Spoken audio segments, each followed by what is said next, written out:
আমাদের দেশে প্রচলিত একটা ভাগের নিয়ম আছে যে 3 ভাগ করে, 1 ভাগ নিজের জন্য, 1 ভাগ আত্মীয় স্বজনের জন্য, 1 ভাগ গরিব মিসকিনের জন্য।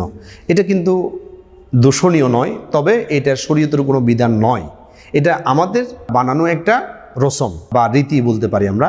কিন্তু কোরআন হাদিসের দৃষ্টিতে কোরবানি গোস্তটা কিভাবে ভাগ করলে আল্লাহ তাআলার কাছে আমাদের কোরবানিটা গ্রহণযোগ্য হবে, আসুন আল্লাহ তাআলা কি বলছেন।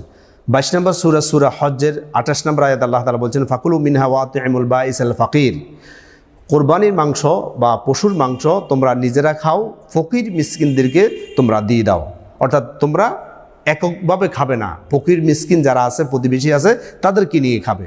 এরপর 22 নম্বর সূরা হজ্জের 36 নম্বর আয়াত আল্লাহ তাআলা বলছেন, ফাকুলু মিনহা ওয়া আতিমুল কানিয়া ওয়াল মুতাররা। তোমরা পশুর মাংসগুলো যারা তোমাদের কাছে চায় তাদেরকে দাও, যারা চায় না, কিছু মানুষ আছে কোরবানি দিতে পারে নাই, কষ্টে আছে, আগে দিতে